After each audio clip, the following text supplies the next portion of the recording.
السلام عليكم. اليوم الأربعاء. هذا رجل مرور جالس يمشي على السيارات علشان السيارات المظلمة خلفي على طول قسيمة.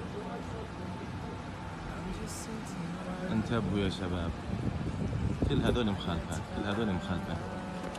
سعودی ٹریفک پولیس روڈ پر جتنی بھی گاڑیاں کھڑی ہیں سب کو جرمانہ کر رہا ہے پولیس والا۔ کبھی بھی آپ رش والی جگہ پر ہوں یعنی جہاں پر ٹریفک بہت زیادہ ہو تو پارکنگ میں اپنی گاڑی کھڑی کریں۔ پارکنگ کے علاوہ گاڑی کھڑی کر کے ادھر ادھر نہ جائیں ورنہ مخالفہ ہو جائے گا۔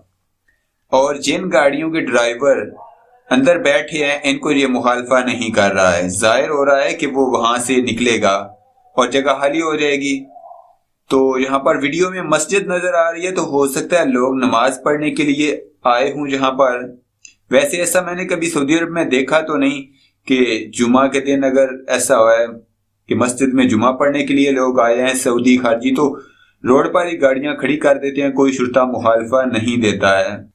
اب اس ویڈیو کی کچھ سمجھ یہ آ رہی ہے، مسجد تو نظر آ رہی ہے، پتہ نہیں جمعہ پڑھنے کے لیے لوگ آئے ہیں یا ویسے ہی گاڑیاں وہاں پر کھڑی ہیں۔ تو آپ سے گزارش ہے کہ احتیاط کریں کیونکہ 200-400 ریال کا مخالفہ ہو جائے گا فری میں تو اس کا کوئی فائدہ نہیں۔ جس بیچارے کی 1200-1300 تنہا ہوگی اس کے لیے تو بہت ہو جائے گا۔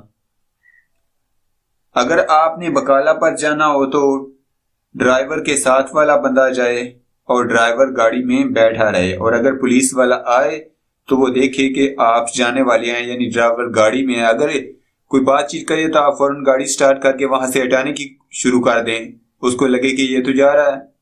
تو فرینڈز، یہ ایک چھوٹی سی معلومات تھی جو آپ کے ساتھ شیئر کی، تو اس کو زیادہ سے زیادہ اپنے فرینڈز کے ساتھ شیئر کر دیجئے۔